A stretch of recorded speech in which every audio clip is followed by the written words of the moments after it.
What is up? It's Curse Text Fusion here with my friend.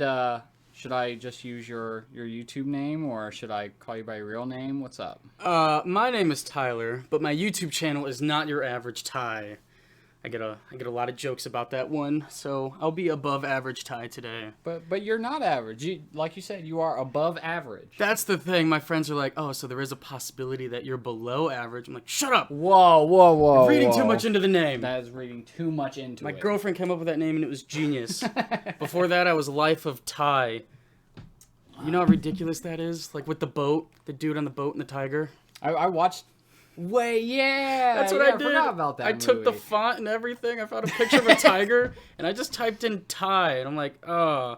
At the time, it was cool, but now it's like, I'm so glad I have a somewhat original sounding name. That's cool. I watched one of your recent videos of showing your video from back then. Isn't it so weird looking back at some of the old stuff you've recorded or posted? That same channel was made just kind of like, it's how I do whatever. And it was like my first and last name and then numbers. And that's just what I use for my email address. I'm like, no, I want this to actually be a cool thing. Yeah. So that's where we are. That's where we are. Not Your Average Ty. I mean, my username, CursedXFusion, I made when I was a kid. Mm-hmm. And like my Yahoo and everything. The only good thing about that is that no one's ever taken that name because it's too edgy. Yeah, it's dope. I'm not even going to begin questioning. I'm just like, that's awesome. That's dope. Okay, so we're friends, right? Mm-hmm.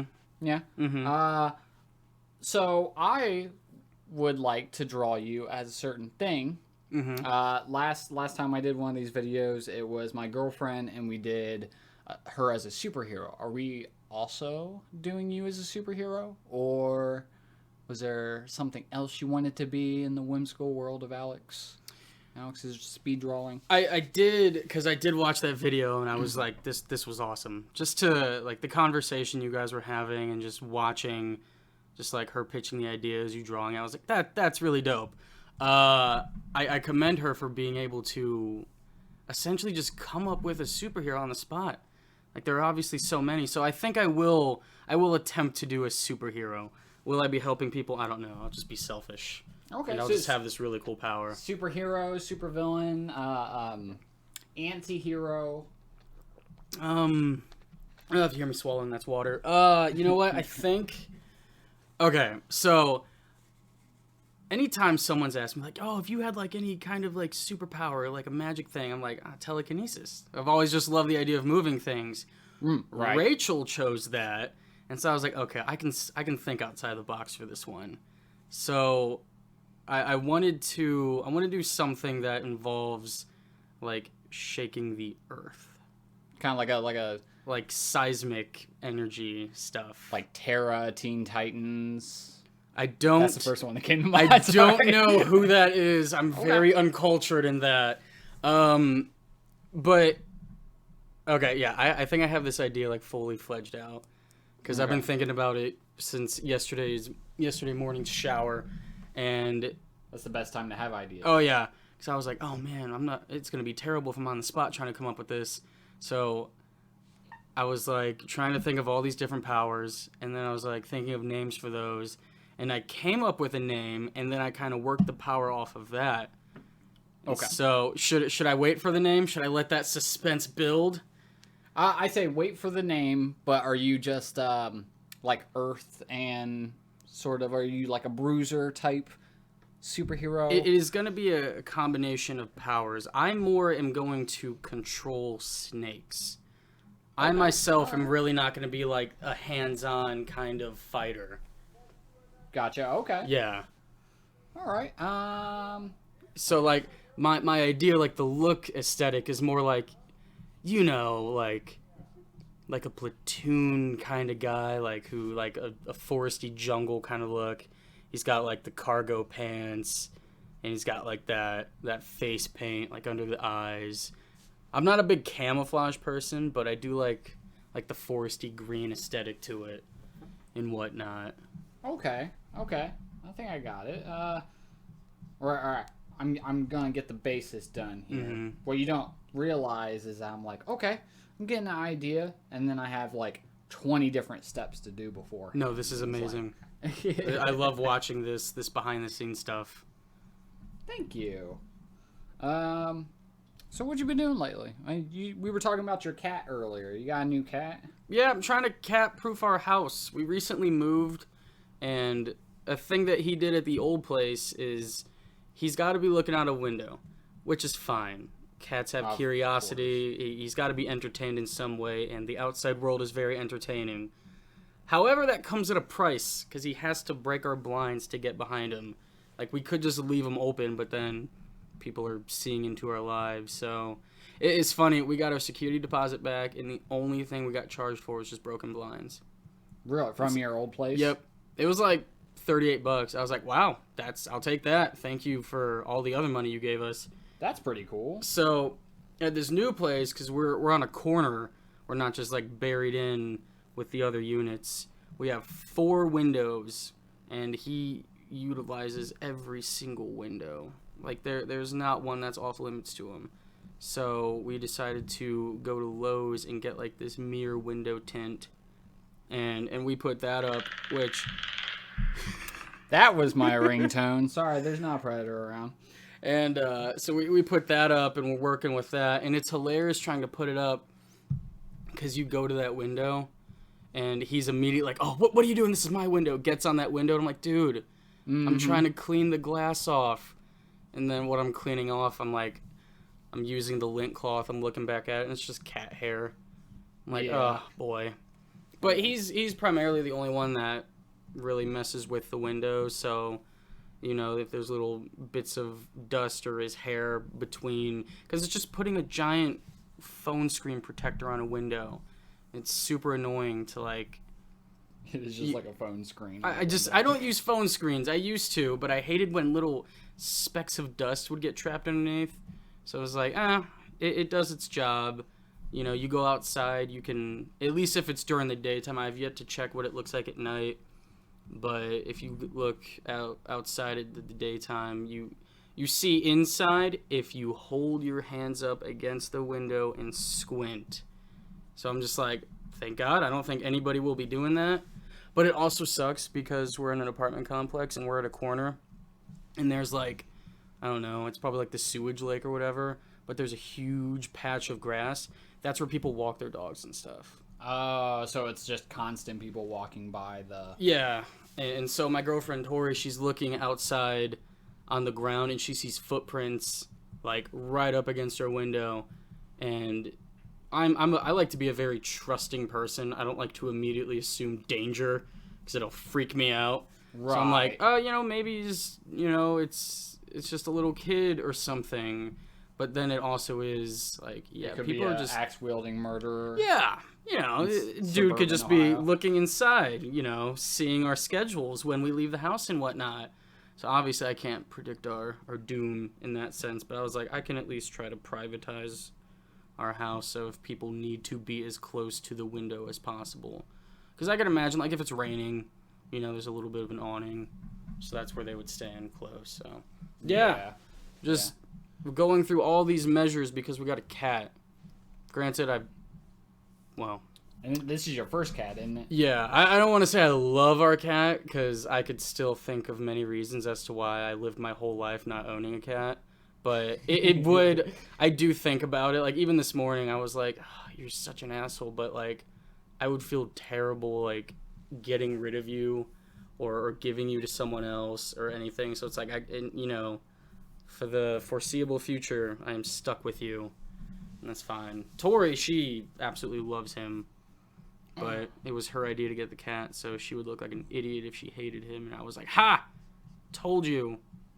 You just need time to warm up. I think everybody who's owned a cat will agree with you that cats are assholes. I have 2 cats, and they can both be assholes. Yeah, I thought they were doing something bad right now. But... Well, the one cat was just like, he was digging into that bag behind us, and like, yeah, that's, you see so many videos of cats on the internet, like, oh, they knock things off the counter, and dude, he does. Yeah. He looks at you, just looks right into your eyes, and just like, hey, this water that you have right here, it probably would look better if it were on the floor. No, never mind. Never mind. So yeah, just trying to adjust to actually like having a cat. Yeah. I was definitely one of those people, like, you know, if an animal's there, cool, you know, they're fun, they're entertaining, they're a good point of conversation. Like, sure enough, I come over here for the first time, and that's the first thing we talk about is, like, your 2 cats, me having my cat. But, like, owning a cat and being responsible for, like, a life, that's something. With a lot of responsibility with them, too. It's daunting, it's like, yeah. And, ooh. Yeah. But even Philly, when you came over, he usually runs from everybody, and he's cool with you. So I think he can sense a new cat owner. In terms of costume. Yes, that's why I was like, ooh, it's looking... okay. So, I like... Alright, I'm gonna give myself, like, what I wish I looked like in real life. Okay. So, right. I have a beard... But it's not like a manly beard. It's just a flavor beard. It's like, oh, cool. Dude's got a beard. That looks nice. Dude's got a beard. But, like, I want that gruff beard. Have you ever seen Avatar? Not The Last Airbender, but the movie with the blue aliens. Yes. Dude, yeah. the main dude, Lang, I think his name, who, like, has the scratches on his face, like the scars. Is he a blue? Oh, the main general dude? Yeah. Yeah. He's just like, you are on Pandora. I can't. Got to obey the rules. I'm going to look up a picture, but kind of like that aesthetic. Like, they got, like, the baggy clothes, at least, like, the baggy pants, you know, because you don't want to get too hot. You don't want to be chafing when you're out in the forest and whatnot. Be chafing. Yeah, so you got to wear the loose-fitting clothing.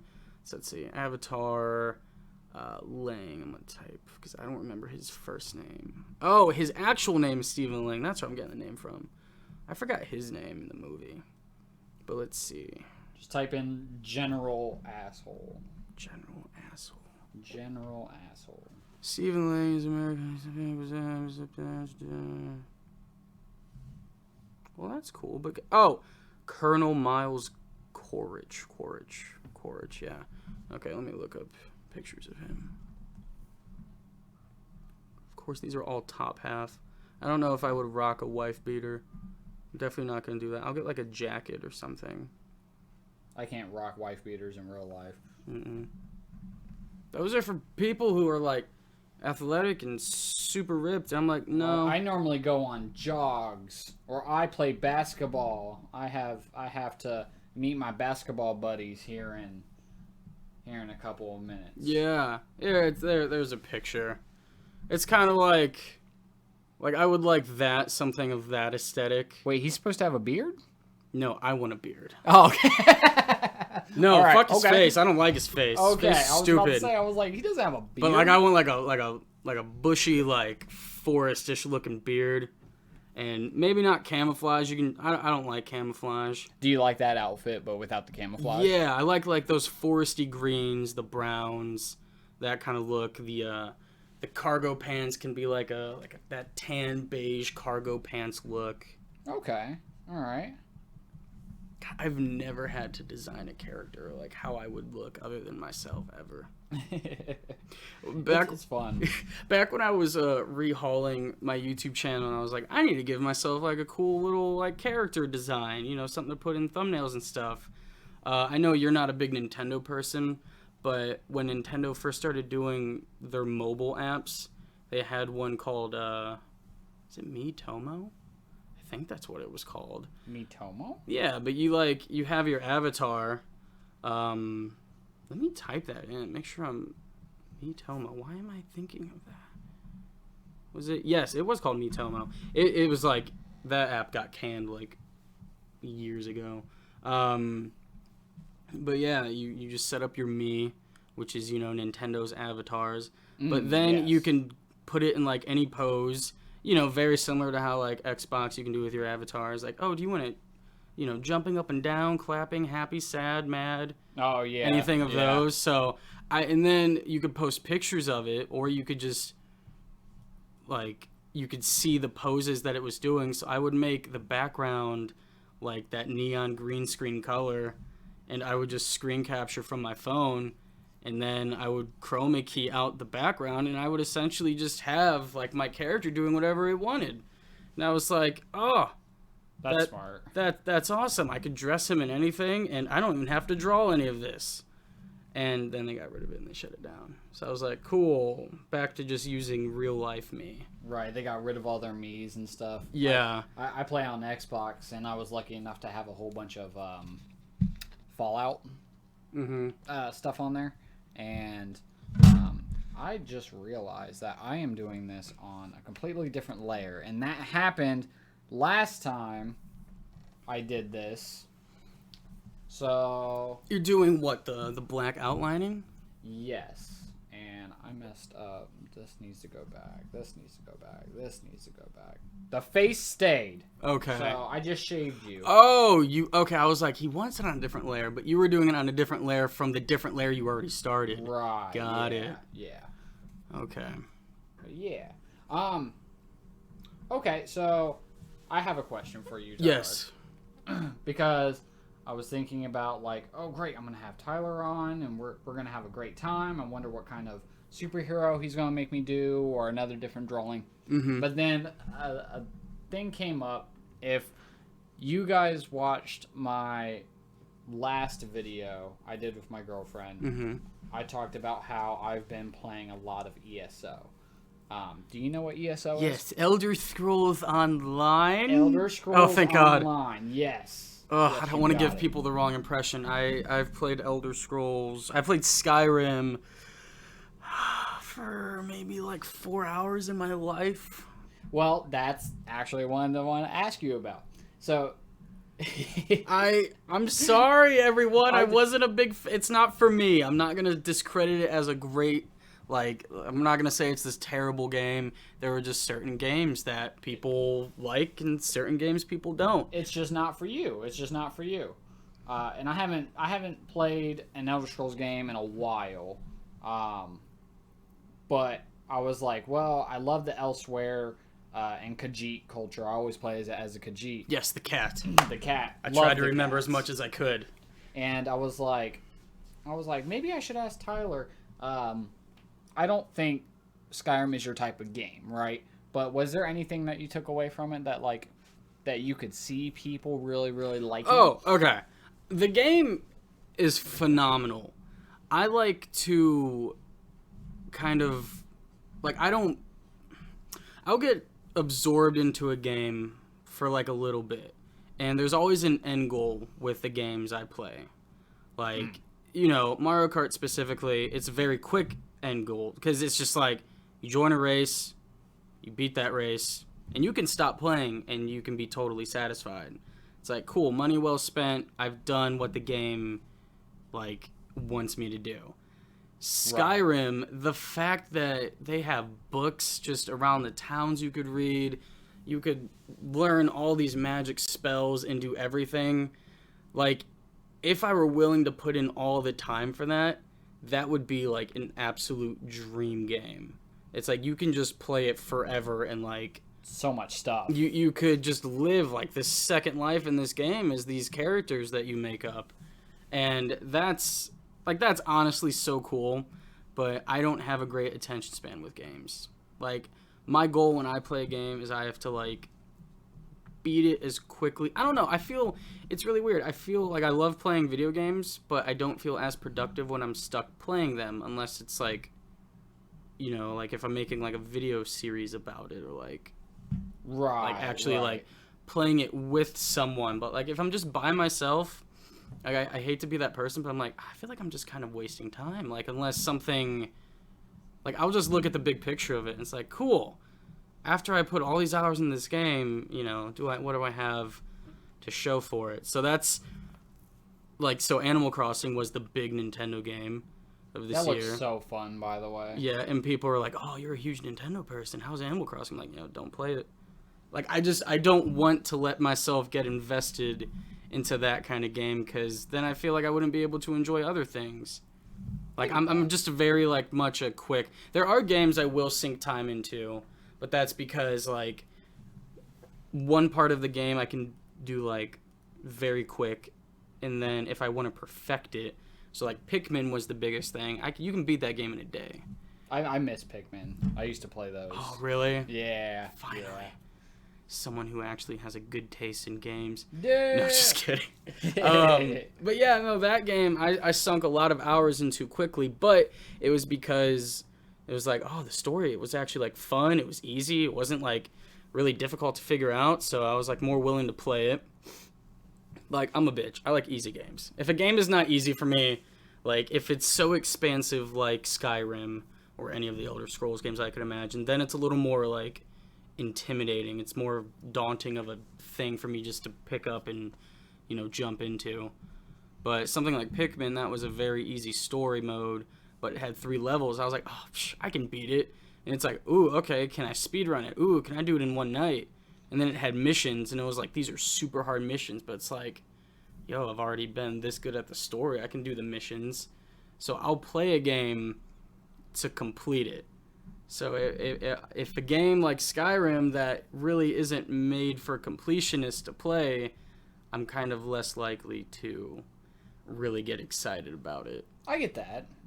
Well, speaking of games that you've completed, I'm a big fan of your He's gonna say Ring Fit. Ring Fit. I always end off not saying the adventure part, and I'm just like, no, Ring Fit. Yeah. I always say Ring Fit or RFA, but just to sound cool. Yeah. So like, completing a game to completion. Was that whole video series you did? That's right? 100% what that was for. Like, I lost weight playing it because if you play a game if you exercise for 100+ days in a row, you're gonna lose weight. It's gonna happen. Whether or not you think it's gonna happen, it will happen. You're doing activity, you'll start to adjust, like, you know, what you eat, because, you know, food is fuel, and you don't want to just like, and plus, because I was making a video series out of it, and I gotta talk, you know, I need to like be energized, so you gotta like have enough food in you to be energized, but not enough to where you know, feel sluggish. So Right. in that sense, you are kind of watching what you eat, and then you're just exercising for a lot. But I didn't want to view it as a weight thing, because if that were the case, then I don't think I would have waited until a video game helped me exercise. Yeah. I would have I just get that, exercised yeah. to exercise if I was just focused on the exercise. But I was like, oh, this game is just fun. It just so happens that the controller is you. Like, Right. you know, it's your exercise. I'm like, well, see, it makes the exercise fun, but then the exercise makes the game fun. So it went hand in hand. But making it into a video series, like when I started it, I had no idea, like, when I would stop or if I'd want to keep going or, like, how many videos I'd want to do. Because anytime I think of recording a video, I immediately think of how hard it's going to be to edit or how much time I'm going to have to spend, like, just working on it after I record it. Yeah. Just by itself. I mean, as a kid, I always well, I guess I wouldn't miss out, but it seems like Ring Fit Adventure was one of those first video games that actually did the exercising with gaming right. Mm-hmm. I completely skipped over the whole Wii thing with the the Wii yoga pad? They had, like, the Wii Fit. Wii Fit Yeah. and the yoga pad and the sports on there. I did play a little bit of the sports, but when talking to my girlfriend, that's all she had as a kid. Yeah. So when it comes to like the Ring Fit Adventure and those the Wii ones, and then even some of the gyms up here in Ohio have been starting to like incorporate stuff with their TVs and shit with like People exercise like equipment. It's pretty yeah. cool. People like to see, you know, the tangible proof that, you know, they're doing something. And with a video game like that, you had the achievements and the thing. So when I originally started it, I wasn't focused on the losing weight. I just wanted to play the game. And I just had a feeling that if I played the game properly, then any weight loss or just feeling better about myself would come naturally. Like, that was just going to happen. And so I was like, okay, I can play it for 30 days. But then, you know, once that happens, you're like, well, I just don't want to stop at 30. You want to, like, complete the game. So then that's when me and my having to complete a game, that's when that takes over. So it's like, sweet, I guess I'm in it for 107 videos. They're all, like, at least an hour long, you know. So if I were to redo it, I would have definitely like restructured the format. But I just the experience of it all, that was cool. It's quite a series. Yeah, it was a lot of. I spent more time making the videos than I did like the exercise and the actual playing of the game. So if I could have, I would have. You know, you don't know what to expect when you first start a game like that because you never played a game like that, and you're just like, I'm gonna start this series blind with the intent of just playing it for at least 30 days. That was my thing, but it was like, oh, I'm actually having fun playing the game. I want to complete everything. That's gonna take a lot longer than 30 days. Yeah, definitely. And you mentioned the Wii Fit. Like I knew that existed when that came out, but I don't know. There's nothing about that because that was also just working out for working out. It was just this time you're just standing on a board and it's TV. Like that wasn't a video game. Like that wasn't like it could be fun to some people. I mean, not to go against it or anything. I've been no stranger to tell people that like I have not liked Nintendo. Mm-hmm. Like I don't like their video games that much. Mm-hmm. So when it came to like those games where they were more of like exercise therapy, I always just saw them as like the adult games that adults could find some joy out of while their kids are playing, you know. So it was gimmicky. Yeah, exactly. Yep. Yeah. That was like, I think he's gonna go that route. Yeah, 100%. It's just like, hey, this is kind of, you know, your kid's like Mario, but you can also exercise. And like it's awesome that exists. But for me, like I still like video games. If I did really care about the exercise, I would have found a different way to do it. Like, you know, they have treadmills that you can get, and then they have treadmills with these like video screens, and you can look up YouTube videos and you can record all your stats and you can do daily live workouts and stuff. So there always is a way like to incorporate technology into like working out and make it, you know, easier for you. I think we're gonna see a lot more of that here, because people can see that, you know, video games can also be something enjoyable. That, you know, it's not all just kids playing video games and you know, not wanting to do anything outside and they're not active and everything. It's like some of the most athletic people I know are like the most hardcore Call of Duty fans, you know, like so that whole stigma, I think, is I've always looked at people, I'm just like, wait a minute, you play like a lot of video games and like watch a lot of anime and cartoons and stuff, but you're like fit. How are you not fat? Like, how do you look that way? And yeah, it's people like that. That's their downtime thing, you know. Like they'll be athletic and fit and go to the gym or whatever they do to stay fit. Or you, who's blessed by the gods of health. Right. It's the Pepsi. It's the pop. It's the pop. I will stand by it. The pop. You know, maybe the eventual kidney stone here in my future. I'm not looking forward to that. I don't have any wood to knock on.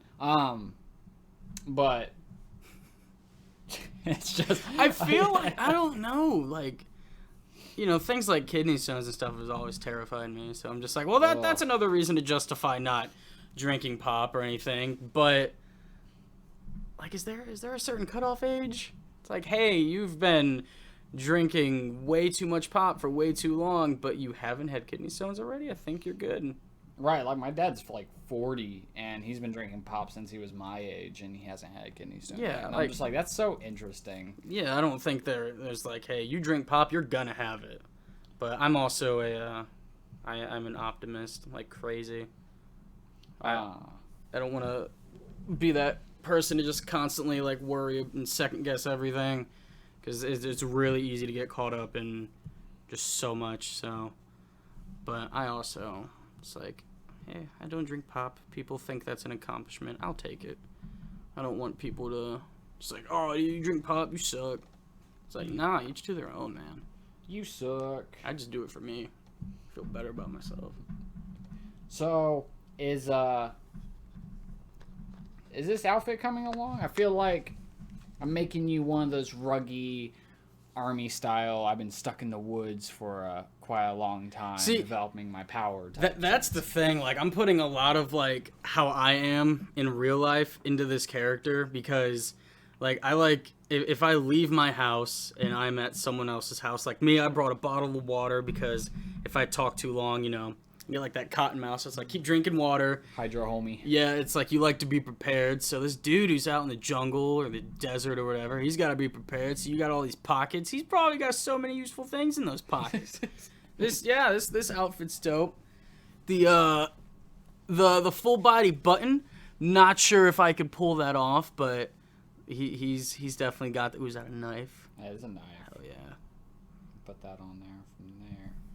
Anything on his arms, or maybe we should do something with the hair? Is he like doing a Heisenberg bald big beard? As far as the arms, I immediately just thought of like a cool snake tattoo. Okay, because snakes are gonna be my thing, but they're not gonna be like typical snakes. But that's just, it's gonna be snake-esque. That's what I'm thinking of. It could be snakes, but then people could go into the logistics of what I'm thinking. Be like, well, snakes don't actually do that. I'm like, I don't care. I don't care. Always. You ever watch Conan the Barbarian? I know of it with little Arnold Schwarzenegger. Yes. David's big into it too. But when I was a kid, it was unless you guys are thinking of the cartoon, then no, I've never seen it. No, my favorite villain from the one with Arnold in it is he's fighting this sorcerer who can use snakes, but he'll like take a snake from his hand, straighten it out, and turn the snake into an arrow and shoot it. What? So when it hits Arnold, it's just like a snake inside of his body, like. Oh god! Or like that's so cool. It was horrifying as a kid, but I was like, that's such a cool power. Like, yeah, and like when people use staffs and it's like they always turn into a snake. It's like, okay, it was probably cool when it first came out, not as original. Like it's very overplayed, but it still is such a cool thing that you can't help but like, man, this dude, like, has he been holding a snake this whole time? Or has he just been holding a regular staff? Is it just magic that turns the staff into a snake? Has it always been a snake? Has it always been a staff? It's like I thought the same thing when I saw I wanted to say the new Maleficent movie that came out like 2015. But like she turned the dude into a raven or a crow. I think it was a raven. We'll say it was a raven.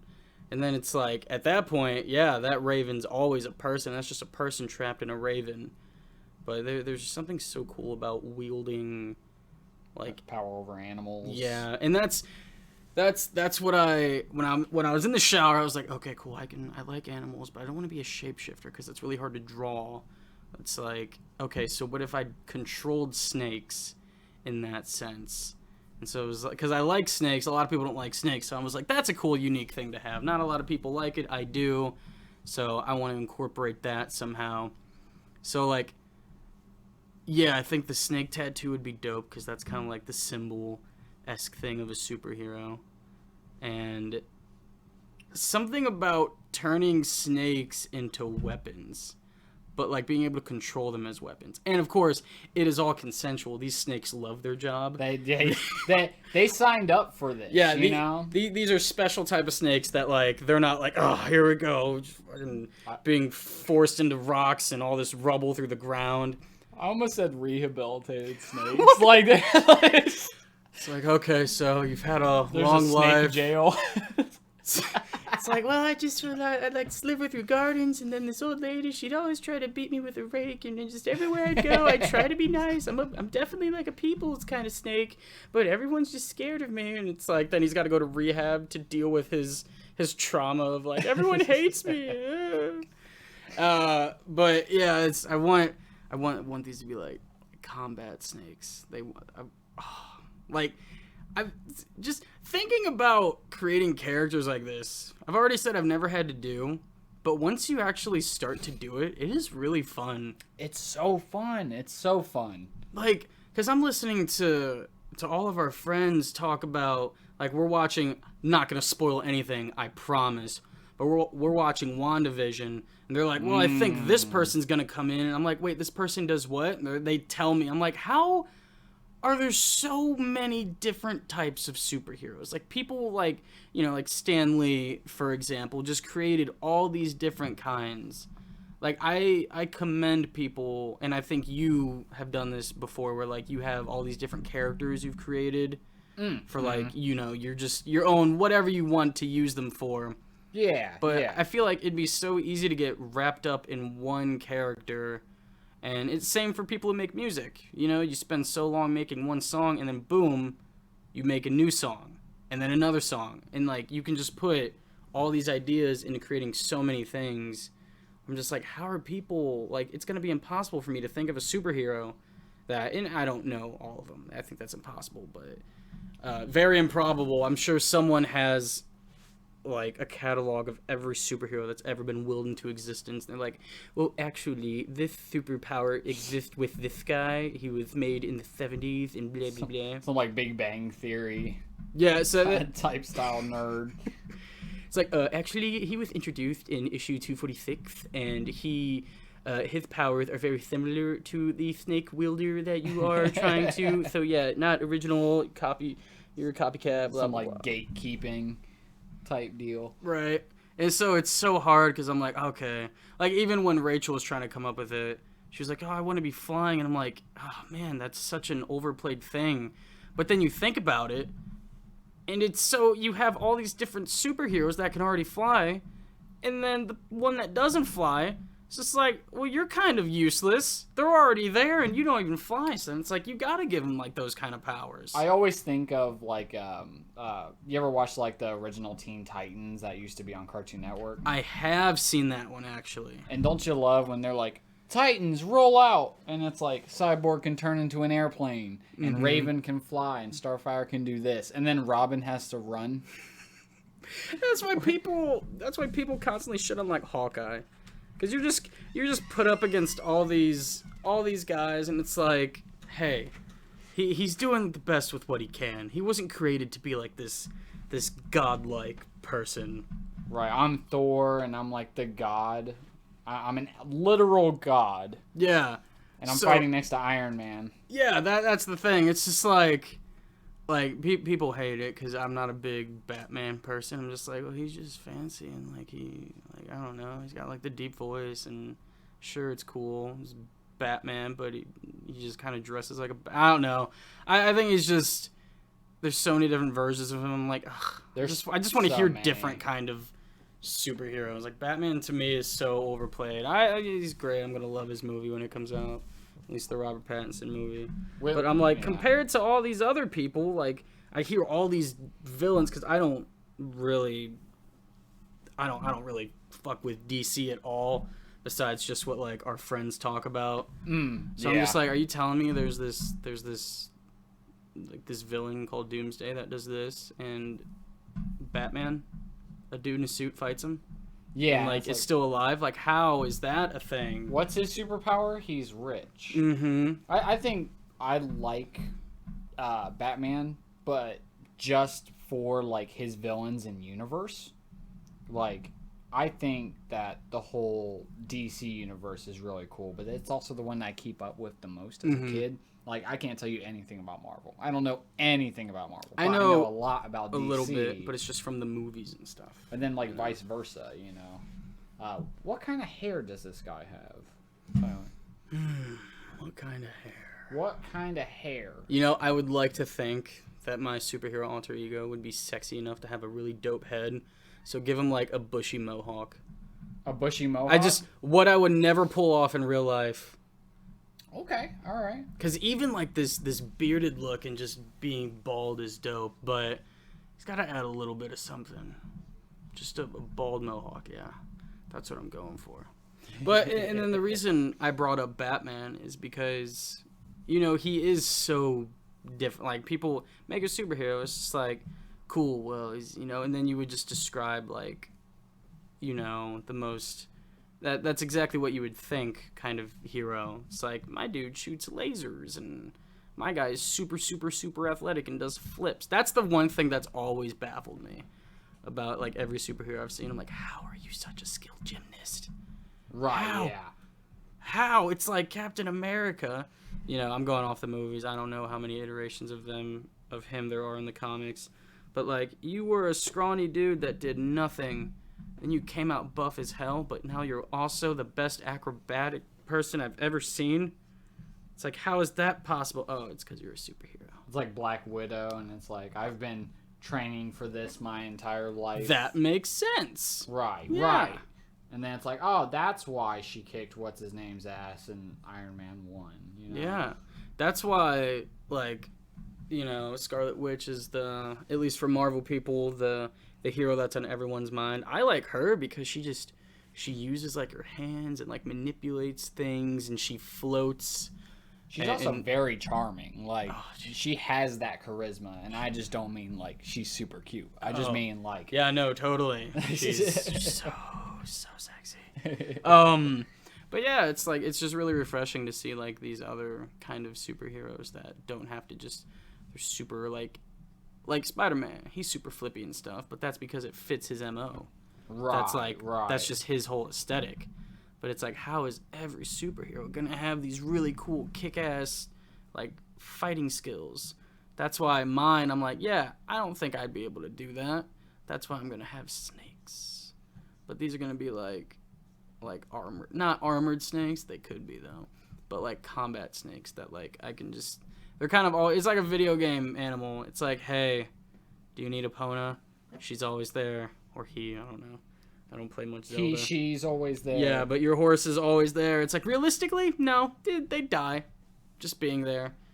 But like, dude, my owner hasn't been here in like a month.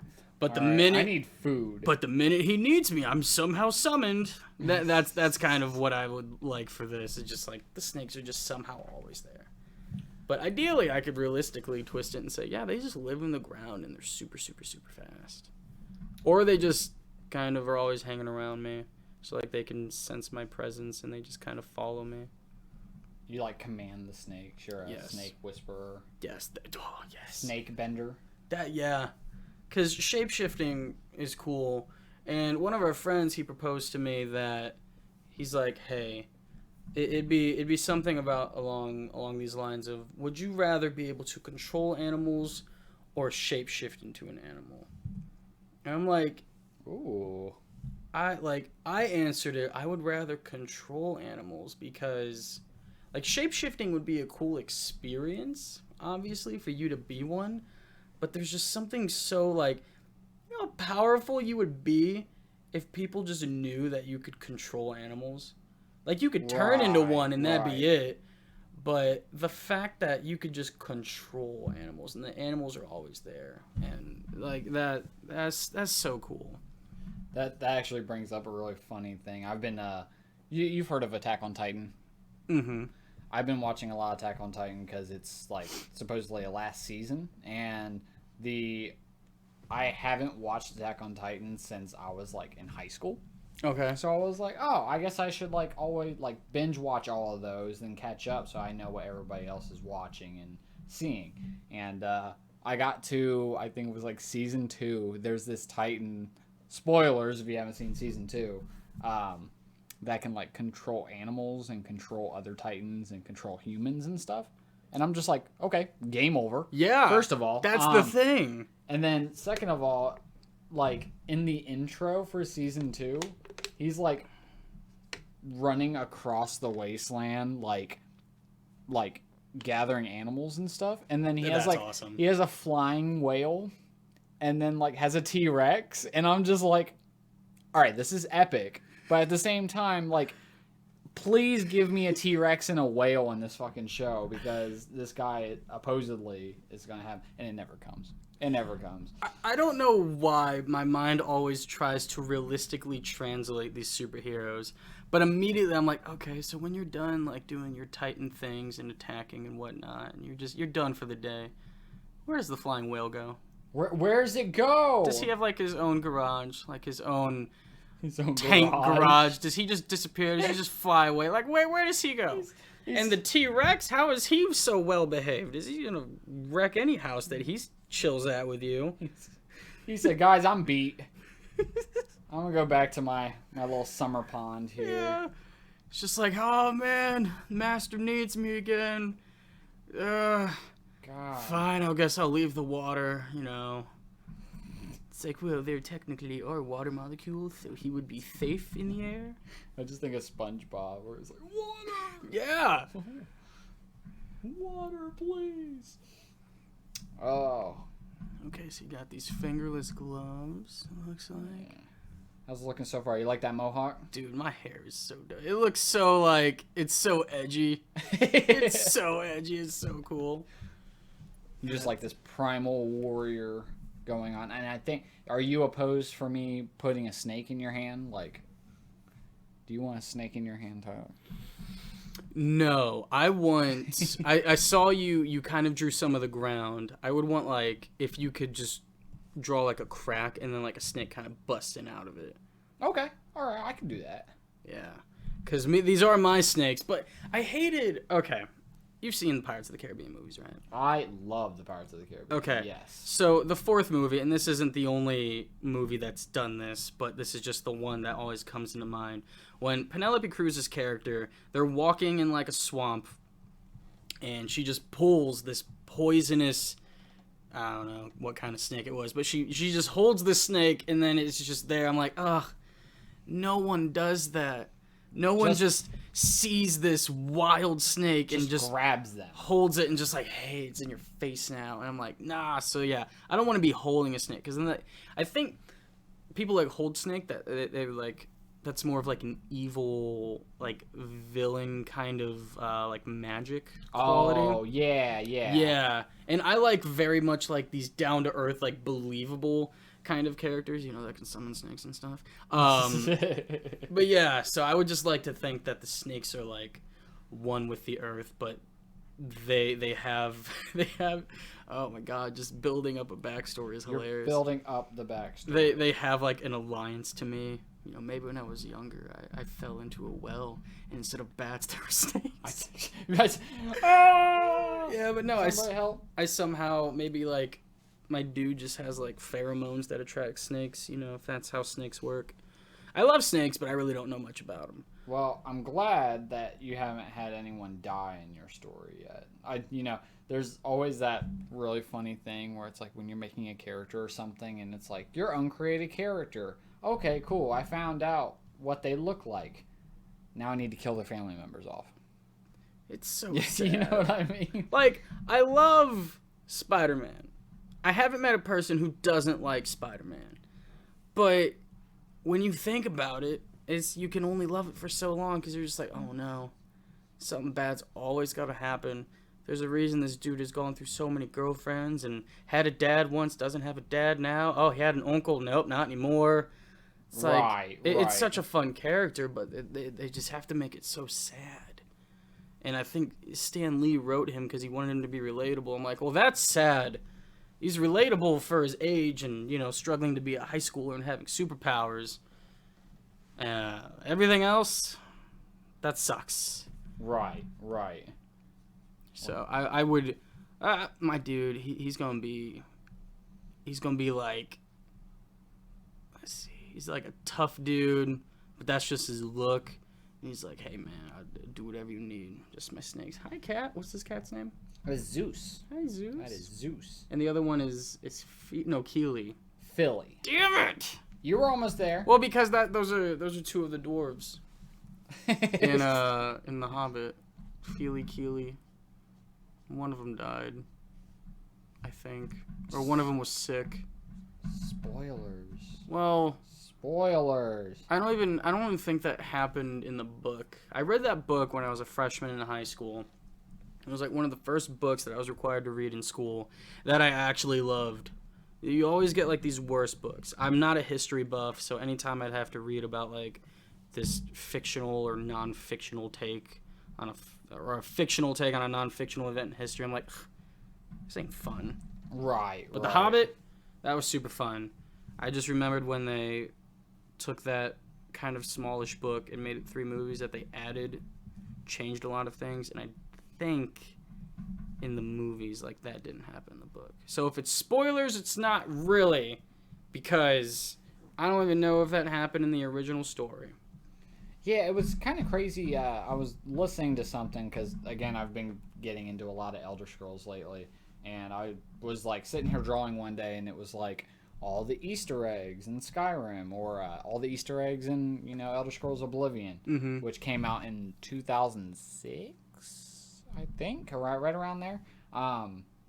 And they were like, yeah, here's an Easter egg to The Hobbit, which back then was not a movie at all, but like the books. And I was like, you know what? I low-key kind of forgot there was books. Like, Right. And then it probably was a whole bunch of people really excited to go see the movie and stuff when it came out.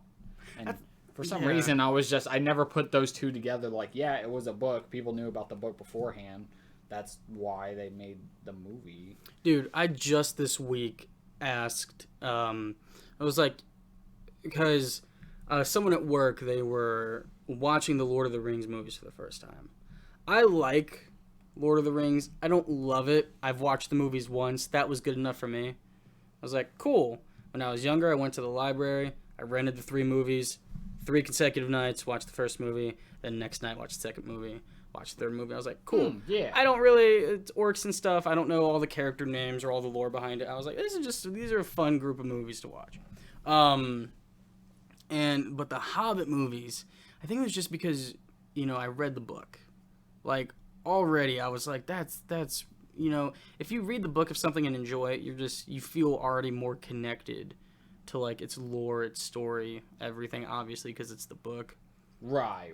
So I paid a lot more attention to the Hobbit movies and stuff.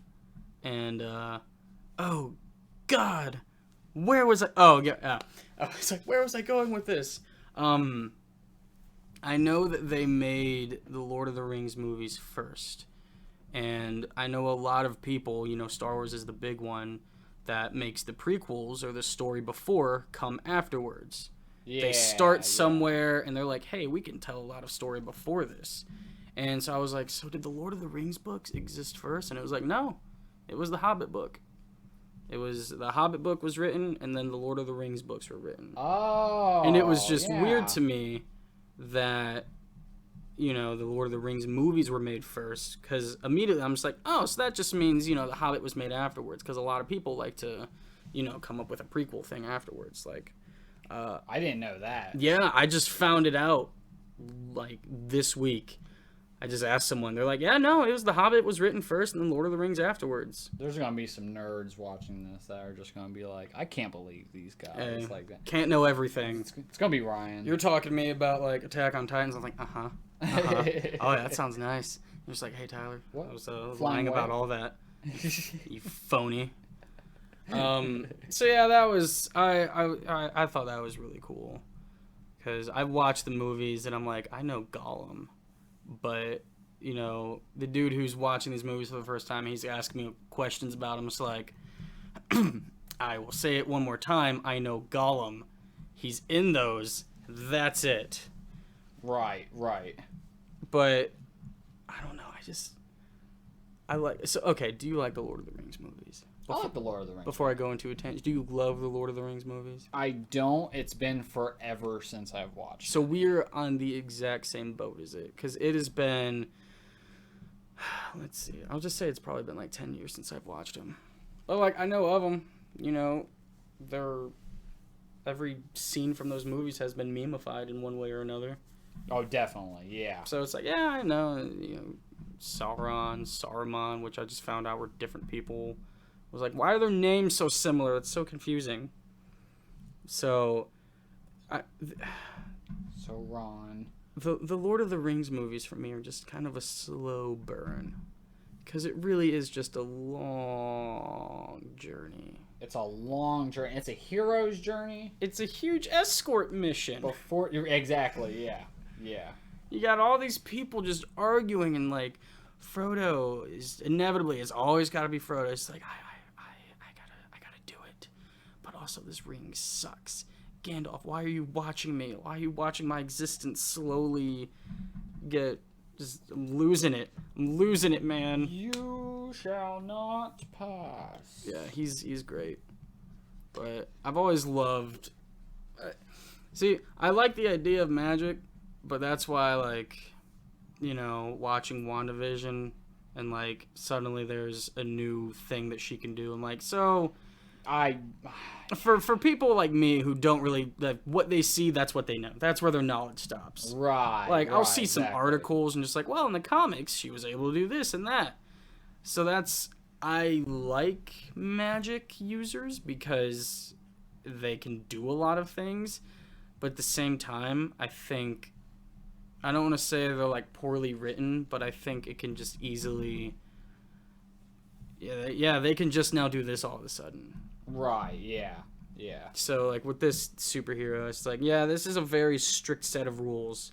He can, he can grow as a person, but these are his powers, that's it. I know exactly what you mean, though. Wanda has never been, like, a favorite of mine.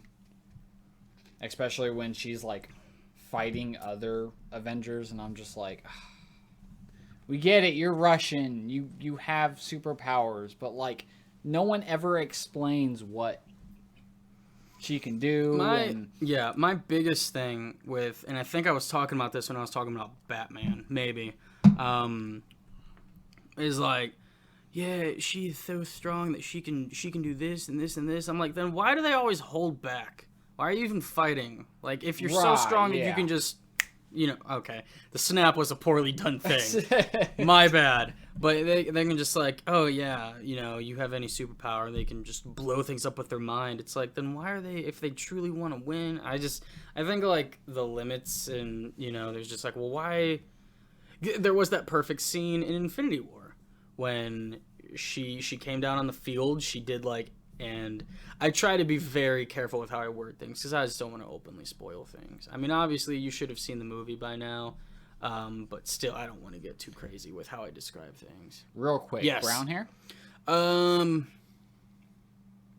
Go a darker shade of that, but not in the red tone, more towards the blackish. Yeah, that's perfect. Does that work? Yeah. Okay. Yeah. But she came on the field, and, all the other super people were fighting stuff, and she came on the field, and she did, like, one thing so easily.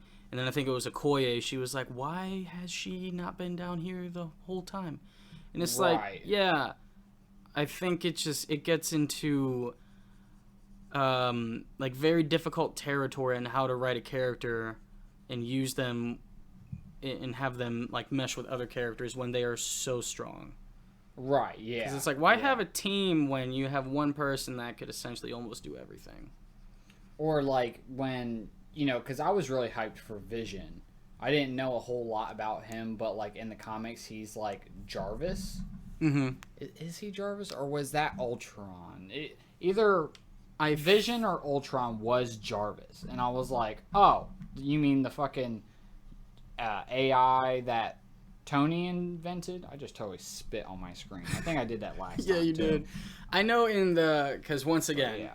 I know the movies. That's what I follow. I know comic books can go a lot of different routes, and that's just way too much for me. So in the movies, yeah, he is Jarvis. His voice is the same. It's the same actor, which I thought was cool. That's true. I never paid attention to it because people were like, yeah, fucking Tony Stark's been there since movie 1. It's like, yeah, technically so has Paul Bettany. Right. His voice has been there, like, same as you. And, well, I guess a lot of characters from, like... I know you're not a big Marvel person, but that's what I like about Marvel, or like how Kevin Feige incorporates all these different characters, is he tries their best to make them important. He's like, hey, you forgot about this character. Well, they were a thing. They weren't just like, obviously a lot of them will come and go, but they do try to keep these characters around for as long as possible. And I think that's like very true to like a comic book style. Well, I appreciate that because when it comes to like DC, man, like I said, I was more of a DC fan than I was with Marvel. But when it comes to like their movie track record, it's like, how many different versions of Batman are we gonna get? Mm-hmm. Like, and to the point where they kind of just like spat Justice League out as fast as they could, and obviously it wasn't the good version of it because we're getting the Snack Snyder. The Snyder He's cut, a snack. Like we're gonna get that version of it, but then it's like we didn't have time to develop the characters. You have a nice running Flash TV show that you could have probably grabbed that actor and just made him Flash, but you wanted to go with someone else, and I get it. It's not about the continuity of it, but at the same time, to me, I like seeing somebody that I've already seen in another movie. come into a movie, it hypens up that excitement for me. That's why I think I might give like animated shows a try, or just animated movies, or just any of the animated stuff, because they don't really obey the same rules that TV shows and movies do. Because movies and TV shows are always limited by like rights, and this studio can use this character, but we don't. This actor is contractually obligated to do this movie, and so they can't be in this version and stuff like that. But dude, they just like, obviously it could be different voices and stuff, but the animated characters, because it's not like, you know, it's just a drawing. It's not like it's not an actor. You can use them for whatever you want. So I think I might try to get myself more into those, because there's not any of those like mind-numbing studio rules that bog any of the story down. It's like, hey, this character exists, we're gonna use him. Okay, I gotta ask you, do you know anything about Plastic Man?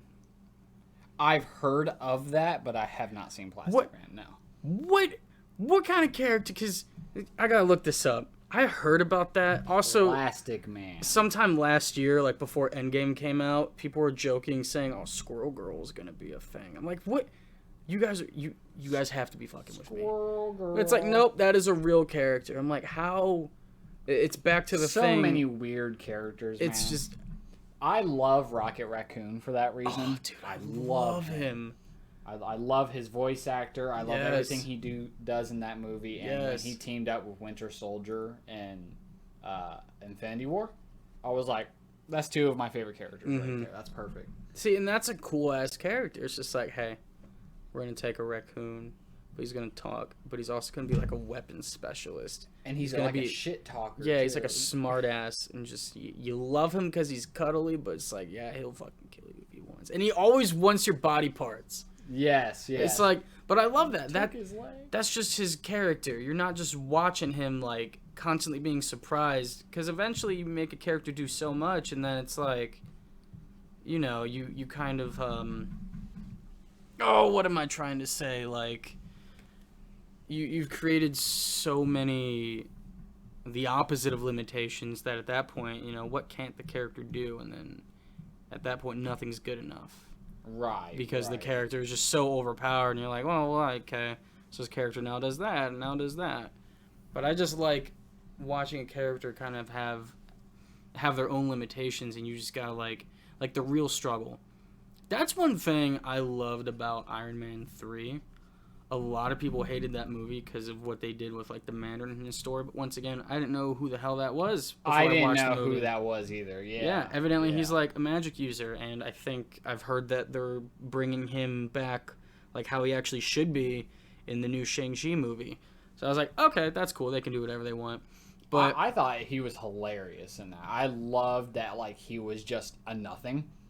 The Ben Kingsley is Trevor Slattery, I think was his name. I thought it was absolutely hilarious. Oh yeah, it's like, but again, that comes from somebody who doesn't know the character, so I totally understand. Like, I'm watching that with people who like read the comic books and knew about his character, and they were so pissed. I'm like, haha, that's what you get for being a nerd. It's like, now you're disappointed.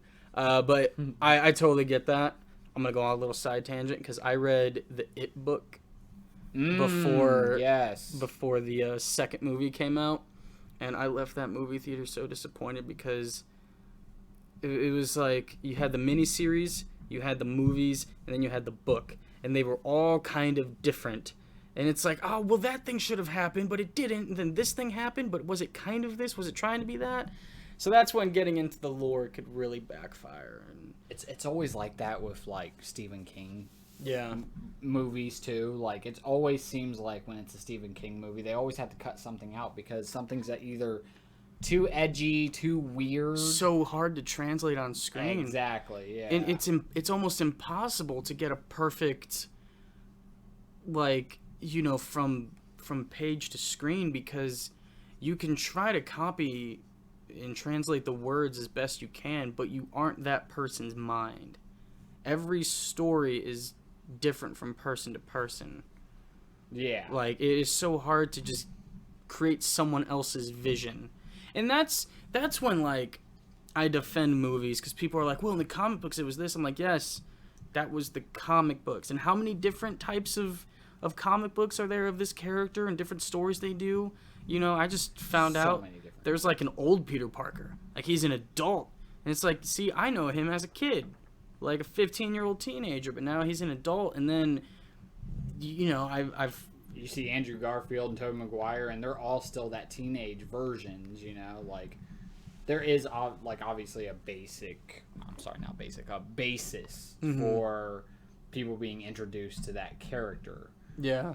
And then if you try to do anything outside of that, like, I think nowadays if they tried to make an old Peter Parker movie that didn't have, like, the new Spider-Man, I can't remember his name. Tom Holland, yeah. If they made a new one like that and it was like an older Spider-Man, I think people would like it. But I think it would definitely be a big transition. Trying to separate yourself from what you grew up with. Yeah, exactly. But that's what I tell people. Obviously, it's really hard to change people's minds because they're so passionate about this kind of stuff. But it's like, yeah, it's not going to be exactly what it was from the comic books because that was a comic book.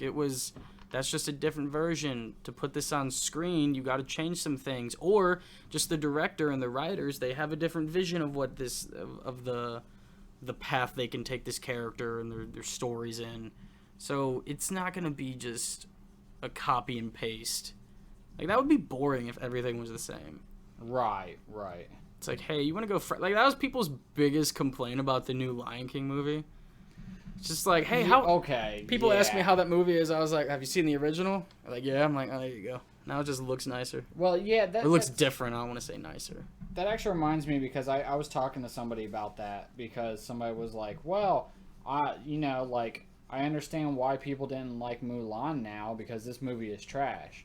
And I was like, I was really rooting for Mulan. I was really rooting for it. I wanted it to do nicely and be a really good movie. I didn't personally like it because they added so many things in there. And when you ask yourself why'd they add so many things into it, one, because you couldn't have Mushu in it. Mushu got the original animated movie canned in China because they thought it was a racial slur against them. Was Mushu. Oh, yeah, because the dragon is such a culture symbol. Yeah. Okay, yeah. So, I can see that. And so they were like, okay, well, we can't have him in there. Okay, so that takes out the comedic relief. But also, you would also get boycotted if you used non-racial actors. So you need the Chinese actors to be able...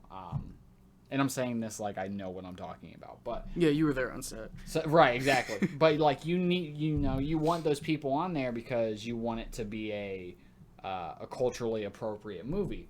Well, if you take out the musical performances because they can't sing, you take out the comedy because there can be no talking dragon into it. You got to put something else in there, and since you had all the backlash towards Lion King for doing all the same stuff, that's where you start seeing the whole, I have chi, here is this sorceress who can turn into a hawk for some reason. Yeah.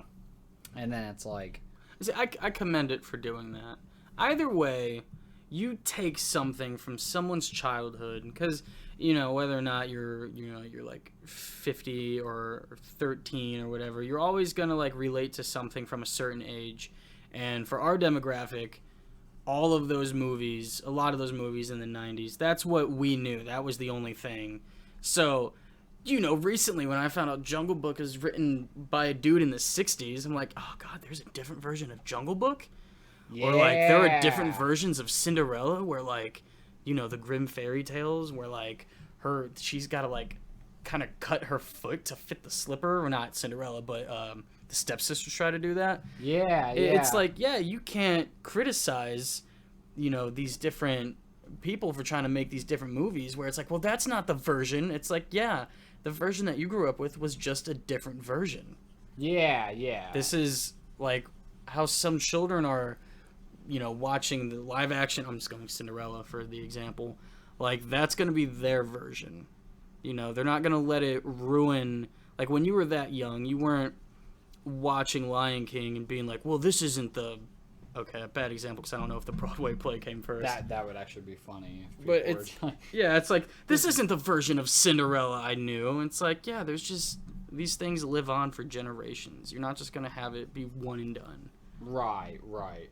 Now, the Batman thing, that is a huge complaint of mine. Like, with all this Justice League stuff, and I have really nothing against DC, but it was just like, guys, like, Can you stay consistent for 1 yeah, minute? like, do you see what Marvel's doing? They're bringing in all these characters I never knew existed. I never heard about Guardians of the Galaxy until that movie came out in 2014. These actors are set up for life. Yeah. You know that, right? Because, like, you can't replace somebody in that superhero. If it does, then they're just not going to use that superhero anymore. And you've given these people their livelihood at this point. Like, it's like there are so many different types of superheroes. mm-hmm. Like, I could probably just type in superhero, scroll down to like page 3, and boom, there's one I've never seen before. Right. Because obviously you have to get past all your Iron Man and Captain Americas and Supermans and Riddler. I don't know why I chose him. Riddler has always been my favorite superhero. Well, that's just because I love Jim Carrey. You know, I was like, there's just this dude, and not crazy about like I could, you know, stand beside myself and be like, yeah, he's probably a lot cooler in the comic books, and he's super goofy here. But just the fact that there is just some villain who lives his life by, like, doing riddles, and that's just so menacing in itself. I'm like, that's super cool. So side note. Yeah. You said you like Jim Carrey. I do love Jim Carrey. Have you watched his new show on, whatchamacallit? On HBO, I think it is. Or Showtime? Yeah, it's one of the ones that you pay for. Well, you pay for everything. It's kind of a bummer if you've seen it, right? I love Jim Carrey, but I am going to be one of those people that's like, I like the old Jim Carrey. And it's not so much I don't like things he does now, but once again, I grew up with just the goofy, him just doing goofy impressions and stuff. And, but I also love watching him in interviews and stuff. But when he takes on the more serious, you know, kind of somber tones, it's like, you know, you're very super talented and you could pull it off, but it's like, it's not what I'm used to. So I don't want to say it's bad, but it's like, it's just not what I would enjoy. It's not what I would, you know, rather watch you do. Right. I'd rather you take on just the happy goofy roles. So when people say I hated him as Eggman, I'm like, I don't care about Eggman as a character. I loved him as I just like that he was in the movie having fun. And like, even reviews said, like, okay, this is Jim Carrey, like, back, like, when Jim Carrey was having fun with roles. Oh, he was like total Ace Ventura in that. I thought it was the funniest thing. The way he, like, would punch people in the throat, I laughed every single time he did that. Like, I have no idea what he says, but he's just like, who's in charge? I'm in charge. And then he does that, and then he just speaks super, super, super fast. It's like, yeah, that's Ace Ventura for sure. Yeah. And it's like, once again, people like, oh, that's not how Eggman should be portrayed. It's like, then you make the movie. I mean, right? how other way are you going to do it in, like, the real world, you know? Well, the reason why I asked if you've seen that show on Showtime is because, like, as sad as it is and how somber it is, I laughed entirely too hard the other day when I watched the first episode and his son dies. Spoiler alert. What? His son dies, and, like, he's on the, like, kids show talking about losing things. Is it called Just Kidding? Is that what the show is called? I think so. I gotta look it up. I think so. Because I'm also thinking of, I haven't seen it either, but John Mulaney's got like the lunch sack kids or something. Lunch pail kids? Something like that. I think it's got the word sack in it. Might be bag. Alright, let me look up Jim Carrey. Oh, IMDb changed its app and I hate it. Oh, I guess IBD would have an app, wouldn't it? Everything has an app. Everything has an app. Everything. What? Come on, load. Wow, he's only been in 64 things. Kidding. It's called Kidding. Kidding. So when I just kidding, technically I was right. Okay, now I gotta look up John Mulaney. I don't want to spread misinformation. John Moo. Why does John Tucker Must Die pop up first? I still need to watch that movie. I've never seen it. You know what? I think I have, but probably like at someone's house when I was asleep. It's like those kind of movies that are just on when you're trying to be asleep. What's it called? What's it called? What's it called? What's it called? What's it called? What's it called? What's it called? What the hell? Why is it like not the first thing that pops up? He just did this because he had Jake Gyllenhaal in an episode, and that's when he hosted SNL. He brought Jake Gyllenhaal in for a sketch. What a badass. He was a great Mysterio. Sorry, I'm still on the superhero kid. Oh no, that's what this whole thing's gonna be themed about, because I know like most about that than anything, as far as something that is relevant to what we're working with. Am I really dumb? Did he not do a thing I'm thinking of? Oh, because I did actor. I don't think he acted. No, he was in it. John Mulaney, kids show. Oh, yeah. John Mulaney and the Sack Lunch Bunch. Sack Lunch Bunch. Oh, that was a movie? I thought that was a show. Oh, okay. Yeah. I'm glad that's where that story dies, because I remember I just looked it up to see what the title was. Watch it now. Not sponsored. I do kind of want to watch the... There was another movie that Jim Carrey did. Man on the Moon? Man on the Moon. Have you ever seen that? I have not. Me personally, I did not like it, but I did like what it did for Jim Carrey.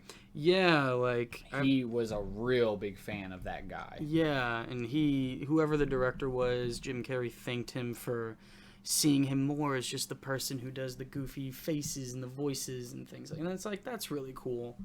But obviously, like, I've seen a lot of Adam Sandler movies. But you know what I haven't seen? I haven't seen Uncut Gems. Either. I'm just not as eager to see him in that kind of role. Because I love Adam Sandler as a person.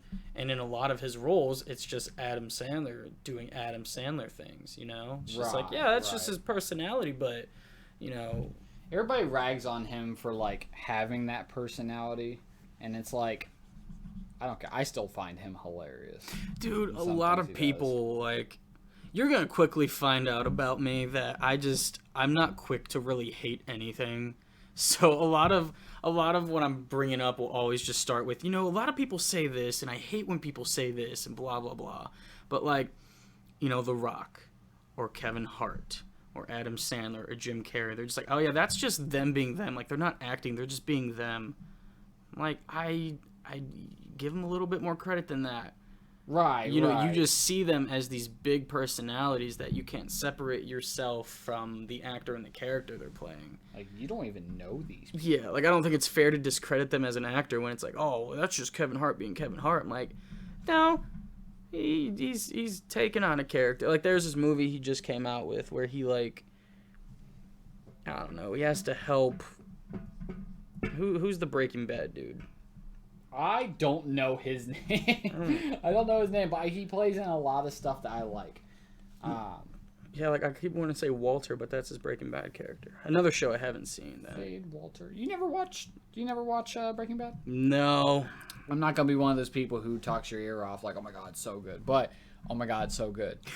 I don't know. So good. I'm really weird, and it's like, oh god, it's so terrible to hear you say that. No, I don't like the drugs, like shows centered around drugs.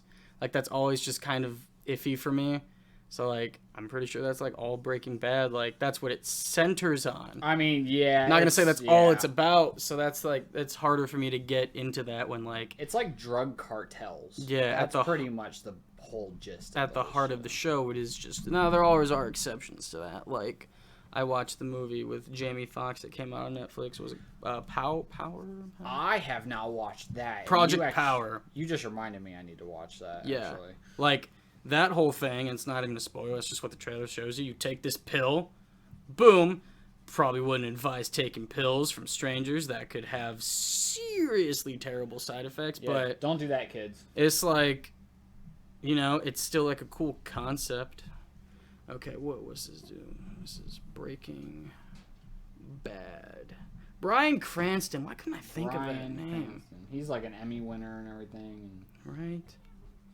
And then he was in this movie where he played this handicapped guy, and the movie's called The Upside, but Kevin Hart is like this. I haven't seen the movie, so I'm just gonna guess, but it just looks like he's kind of this off the streets dude who just needs a job, and Bryan Cranston's this really rich handicapped guy that needs like an assistant. I think there's like an actual name for those kinds of people. I can't think of it, but that's what he is, and it's definitely like a very un-Kevin Hart kind of role. Gotcha. And so I wish I'd watched it and could tell you, oh yeah, he actually did really well, but it's, people get used to not being typecasted, but just having so much of their personality be kind of the same character in every movie that people just, it's like, oh yeah, that's just Kevin Hart being Kevin Hart. You can't see him in any other movie or any other role. Well, anyone who knows me knows that like my all-time hero is George Carlin. I love George Carlin. And there was an interview that he did where he was talking to reporters about like being in a new movie, or like, he was doing comedy, then he was writing, then he did movies, and then he did more writing. And at the height of his career, he was doing movies. And he's like, the one thing you don't realize is that depending on how you carry yourself, or like depending on how you make your living, i.e. Kevin Hart doing comedy, which that's exactly what George Carlin did. He was like, they're never going to hire you on as the superhero, never hire you on as the action hero or anything like that. With me, I have long hair and a long beard, and I talk about politics and the war. So what are they going to do? They always cast me as a hippie, or they always cast me as the truck driver, the cab driver. Because it makes sense. You don't feel the need to explain the reasoning why. It's like you just see it and it's like, yeah, you stereotype it that way, right? Like, Jim Carrey's a goofy dude, so it's like, put him in goofy roles. He can be serious, but that's not going to be like his thing. Like Adam Sandler, his biggest thing, he's known for Happy Gilmore, Billy Madison, and then you put him in movies like Big Daddy and Click. And he did great. Yes, and it's phenomenal. So he's kind of well-rounded himself. But, 9 times out of 10, people are just going to be like, that's an Adam Sandler movie. He just brings his buddies, picks a fancy state, a location to go to, and he just has fun. Right. And it's like, there's nothing wrong with that. If you were in his shoes, that would be your dream. And that's the thing that people have to understand is, like, you're not separate from them just because you're not, like, a movie star. Like, if you were in the same predicament, I'm sure that you would want to do that too. If you said, hey, let's work on the movie and go on vacation. Yeah. Sure. Yeah, with all my friends? Yeah, let's do it. Plus, you just write it off because you don't have to pay for it. Right, like exactly. That's so smart. Okay, I have a question about your approach to this. Because I was asking it constantly when I was watching your video that you were doing with Rachel. Uh-huh. Is there a particular reason why you brush everything in instead of just like using the paint bucket tool? Do you just like that feel?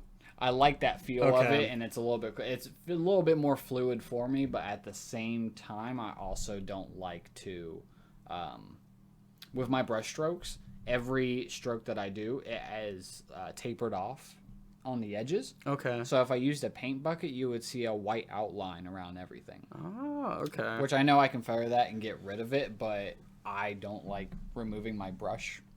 I'm a guy who doesn't like go to Photoshop and doesn't get brushes from somewhere else. You buy brushes, free brushes, or anything like that. So I just made my own, and I stick with it. So I have... Yeah, I've never, like this, dude, totally out of my wheelhouse. I cannot draw like this at all. So, like, mine is just kind of manipulating pictures and making the thumbnails I do for my videos. So just, like, it's like I'm not even judging at all. I'm just, like, I really am just curious as to, like, like, this, I love this, because you're about to, like, turn the opacity down, so that's how you get that shading, and that's, like, so cool just to see how that works. In there, we are almost finished here. And I'm really glad that you went with the desert, because I kept saying forest, but it's like, yeah, that's like the look of these people, how they would dress in the forest, but in my mind I had desert. Yeah. Like the whole time. You will soon find out why. With all the snakes and like that got real bright, then it was like, Oh, that's so dope. so we'll do that. Put this on there. And I know you didn't do it intentionally, but I love that you drew the snake tattoo on the left arm and left the other arm blank. Because in real life, I only have tattoos on the left arm. Yeah. I love that connection. I was like, there's no way he did that intentionally, but I love it. It's so funny. I like to pretend that like I do some of this stuff intentionally, but one of our friends of ours is currently commissioning me to do like a band logo and stuff. Yes. And I showed him some of the stuff before you got here because I was working on it this morning, and he was like, "Yo, man, these are fantastic. It kind of is crazy that you don't know me that much, like, and you don't know my brother as much, who is his guitarist. Yeah. But like, you happen to like get our styles down so well, Right? that and he like provides a little bit more of feedback to where he's like, okay, just change this and then we'll go from there. That's like that's the most daunting thing about not even being the artist, but being the person who wants the art. Like coming over here, I was like, oh god, it's gonna be, I just need him to put something on, I want to say paper, I just need him to put something on screen, and then I can just tweak it if need be, or just like add details. But it's like, I'm not the artist, so I can't just like, I want it to look like that.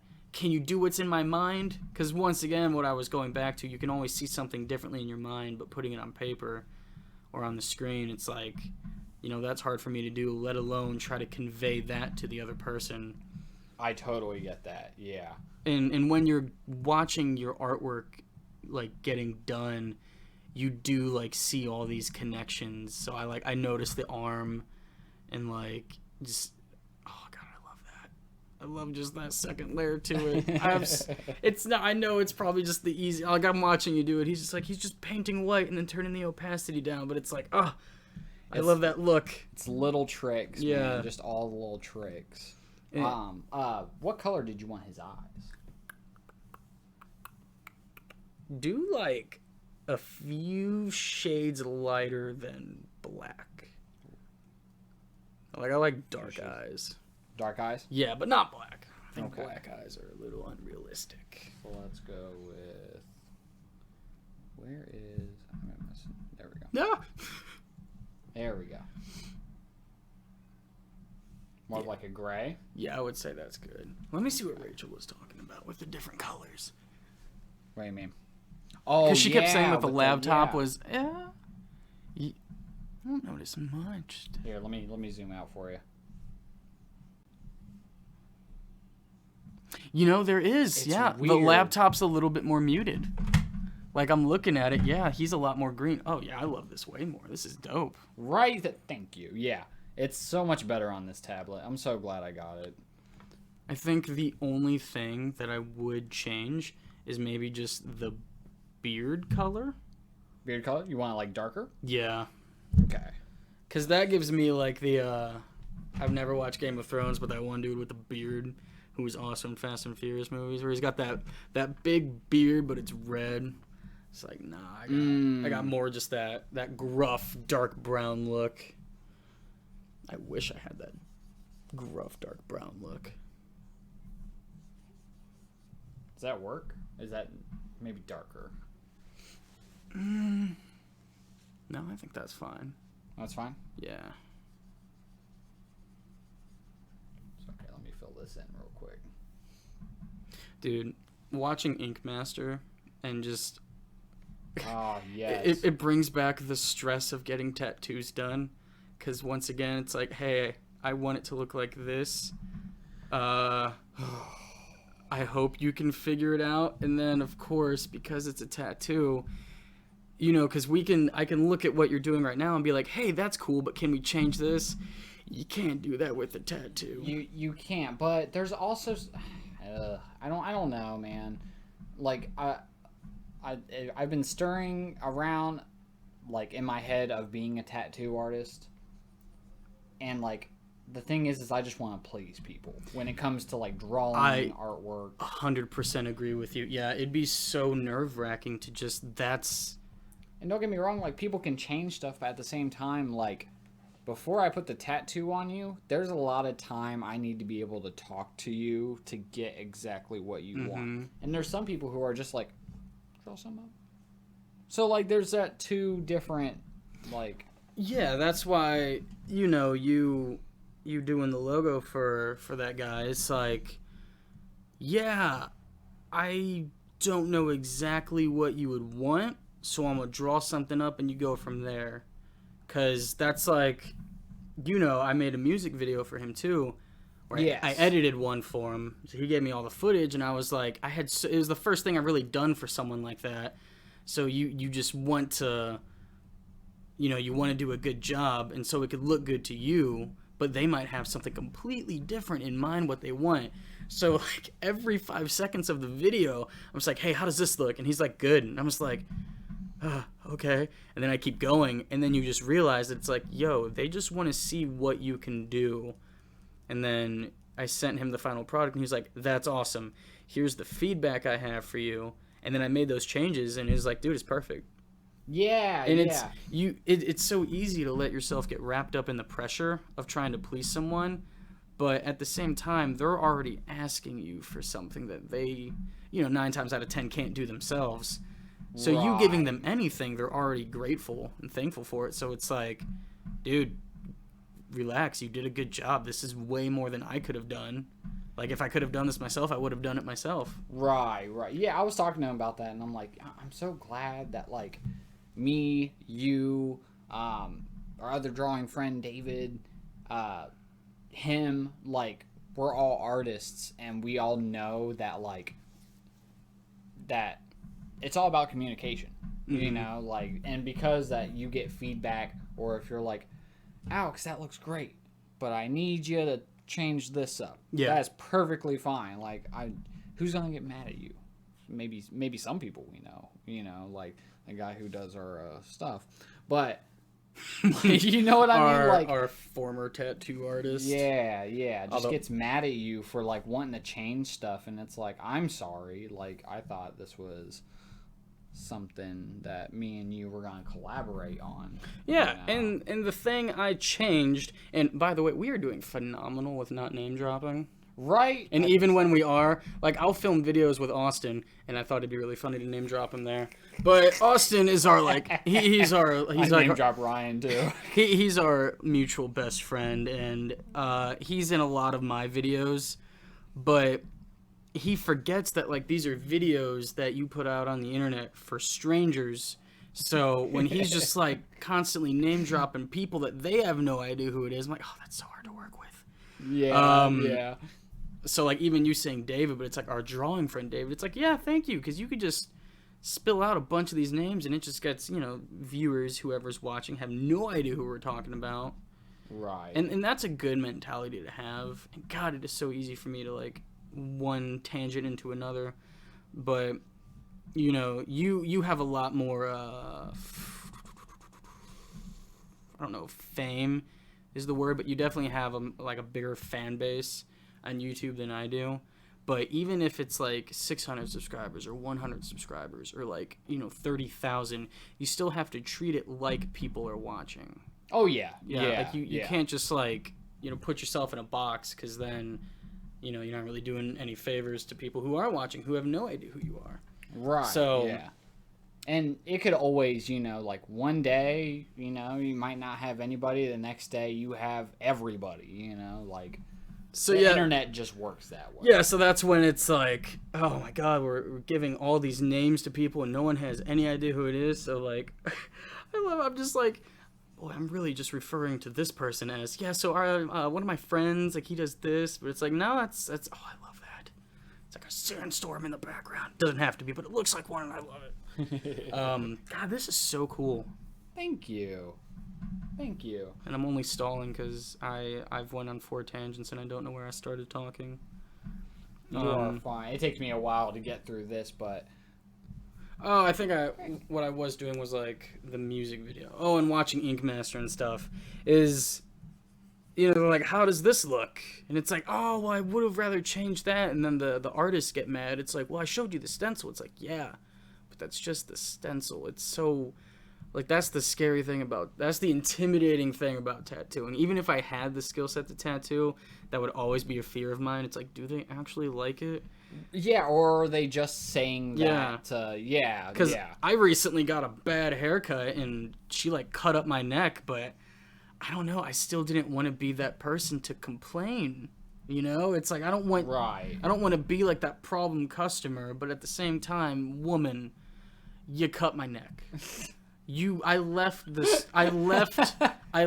shop with 4 Band-Aids on my neck that she slapped on there. My girlfriend was talking about that. She was like, "Oh my god, I can't believe like your neck was that cut up off of a haircut. That's ridiculous." And like it would be so easy to just turn around and be like, "Yo, lady, what are you doing? This is just your first day." But it's like these are still people, and then at that point, you're gonna make them super nervous, and you're gonna destroy their confidence, and then they're definitely not gonna be able to do their job. And then they're just gonna have a bad day at work, you know. So my passive aggressive ass self is just like, well, I just have a cut up neck, and I'm paying for it. This is great. This is my life right now. But yeah, when I made the music video for our friend, it was like, you know, it's like I think it looks cool, but the music video is not for me. It's for him. So the best thing to do is just to do it completely, to give them something to then change, because they're not the ones making it, so it's hard for them to make something that they're not making, if that makes sense. Yeah. So it's like I just did it and he gave me the feedback and that was dope. But dude, with tattooing, and I don't know how we got on this tangent about tattooing, but it's like, you're good. That's terrifying. It's like, oh yeah, I don't like that line. It's like, honey, that line's kind of there forever. It's there unless you want to spend a ton of money getting rid of it. Yeah. So would you say that's one of the... Because did you actually express interest in tattooing, or is that just like the guy at the shop was like, hey, you know, you got good art, you could be a tattooer? Well, I actually I went to one of my friends in my hometown. He's a really good artist. I would need to ask his permission before I, want to.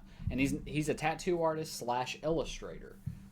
So he was I reached out to him and asked him like, hey man, like you do tattoos and stuff, would you mind like go through the basics with me to like show me what all entails with it? Because the main problem is that no one's doing apprenticeships anymore, especially with all COVID going on. Like no one is going to want to meet somebody at a particular time. It's hard to do it if you have a day job. So I went up there and I watched him tattoo and stuff, and I don't know, man, it's just like, I don't think it's my type of artwork. Yeah, I could see how, you're obviously very comfortable and successful with like what you found to do, and it's like, tattooing would be cool. But then it'd kind of be like, I'm already good at what I do. I don't want to feel like I have to start over. And then what if I mess up? And then boom, I've failed at something. Not saying you would, but like it's a possibility. Right. It's like I've unnecessarily went out of my way to fail at something that I was already good at doing because then I tried to. But also, kids, follow your dreams. Like if you want to try something, don't be afraid to fail.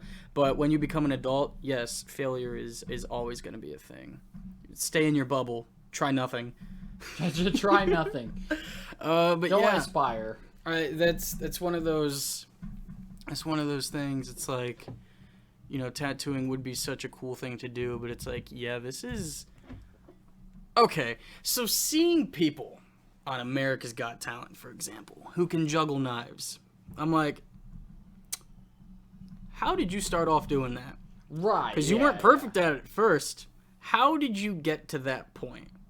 And it's like, why even attempt to do it? Why put yourself through all of that? I commend people who like fail immediately because there's no way. you are not going to be a natural born like knife swallower, sword swallower, flaming knife juggler, chainsaws and all that. But there are people who do it, and they had to start from the beginning. They had to start from scratch. They had to start somewhere, but you also need to realize, like, if something's your calling, when it comes to drawing, people are like, oh my god, like, when did you start learning how to draw? And it's like, I honestly don't remember, because I've been drawing since as far as I can remember. But that's because drawing has never seemed like anything else to me. Yeah. Like, it's enjoy doing it. It's something I do. You enjoy doing it, and literally with anything, the more you do it, the better you get. Exactly. I don't care what you're doing. If you suck at it at first, you keep doing it, you will eventually get better. Yes. And that's, oh god, that goes back to my whole Pikmin thing. It's like, I played that game forever because I'm like, oh my god, I know I can do this level. And then you do it for hours, and eventually you get it done. But that's exactly what it is you practice, but it doesn't seem like practice to you because it's just something you enjoy doing. If something is, quote, your calling, it will be as if you've done it, and then you're like, holy crap, look how late it got. Yeah. Yeah, exactly. It's something that can totally take it's like that whole job versus a career thing, because a career is obviously something that you like to do. I would hope. It could also be something like, I know that I could get better at this, like I might hate it now, because careers are it's like finding the right person to be with. There are so many factors that go into it, like the person's family, like their past trauma. I don't want to go into that, but it's like with a job, you could love the job, but there could be always that one person you hate working with, or the hours aren't ideal, or, oh god, the parking spot sucks because their parking lot's like this, or, the traffic. But you would be able to look past all that, because it's like, but once I'm actually doing the craft or what have you, whatever it may be, I don't actually hate it. There's just a lot of other factors, so you may have to relocate, or you just try to grit your teeth and move past things and stuff like that. But it is like, if you absolutely just hate your job, it's a lot easier said than done, but you need to leave. Right. Because it'll stress you out, like trying to job hunt, and it's like, well, I'm already employed, and it kind of pays well, and like I'm in the middle of job hunting, and it's so easy to like come up with excuses as to why maybe I don't need a new job. But you hear it from anybody. Anytime they do a big change, they're always like, oh my god, once I did that, I'm so happy I did. Yeah, seriously. There was one person, I can't remember what it was. It was somebody I was listening to, and they were like, you need pressure in order to build new things, if that makes sense. Like, you put yourself under pressure, you will learn how to deal with the pressure, and that is now in your arsenal of human capital. Yeah. Of stuff that you can do. Like, throughout school, I've always been a procrastinator. Like, but you get things done when they need to be done. So unfortunately, like a lot of people, they have to be pushed to a certain limit to finally make that change. And it's unfortunate, but it's like sometimes things need to happen like that. Where, I lost my job, and obviously that sucks, but it's like, well, now you're kind of forced to find another job. Obviously the timing could suck because, hey, you're not getting paid. Right. And you need to get paid. Yeah, that pressure has made you find that hopefully new good job, and you love it. Okay. Speaking of loving this, like, this is dope. See, this is the thing. Thank you. When I'm thinking of how it's gonna be, I at no point pictured the aura around my hand. But it's like, yeah, that would totally make sense. Like, that's added to the look. Like, he's controlling these snakes, so it's like, when he's controlling the snakes, his hand turns green, and then the snakes are there. Look at the snakes! Look at the snakes! It's awesome. Thank you. Now, what is the superhero's name? Dude. What is the name? It's not really original, but I don't think a superhero's been named this. It's Tremor. Tremor? Because I love it. I thought of the movie Tremors. And I kept trying to think of, like, the name is always the one of the hardest things. Like, I couldn't imagine just like, hey, I'm going to make a band.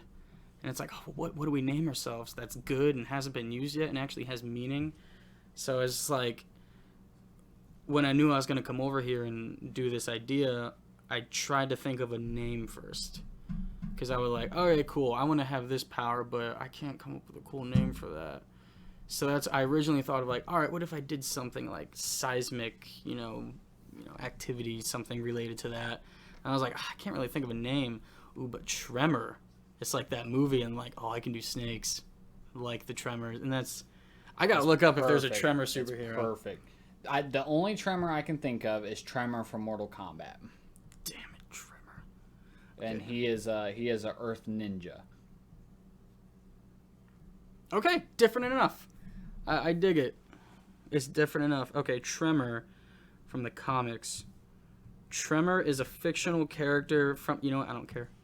Is that it? Tremor is a fictional character from the comic book series Spawn. Okay, I've heard of that. Oh, He is a former mafia enforcer and associate of Antonio Tony Twistelli. What the name is that? Twistelli. His last name is Twistelli, and his nickname is Tony Twist.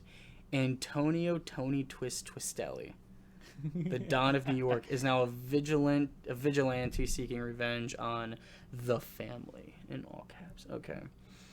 He is cybernetically enhanced superhuman strength and reflexes. Nah, I don't need that. Impressive healing abilities. I like that. I don't like that. I don't know. I would like to think that I'm kind of like invincible. Like, if I have snakes around me, you can't fuck with snakes. How about the snakes are super healing? That's one thing I would like. You are just made out of snakes. That's one thing that I like to play around with, is just the snakes are more the hero than I am. But obviously, like, we are one. Oh, God, it is like Iron. It is like Batman. Damn you, Batman! Impressive healing, incredible stamina and durability. I'll have that because you gotta have a lot of... Dude, that's awesome. Thanks, man. I'm glad you like it. Yeah. This is fun. This was a fun one. So what made you decide to do this? What, like, these... were you one day just talking with Rachel, and was it her idea to, like, hey, you should make me like a comic book thing? Or were you just like, hey, I want to, like, did that thought just... Oh yeah, I've been wanting to do that for the longest time. Actually, I've been trying to get a camera above my sketchbook and to like draw that stuff. You'll see any of those videos on my YouTube, but like, I've been wanting to do that. So for my birthday this year, I got the tablet, and I was like, oh, I didn't even think I can just screen capture my computer and do drawings on here. So now this is like opening up a new world of possibilities for me, and I'm so excited. That's to awesome. Do more. See, now I gotta pick your brain.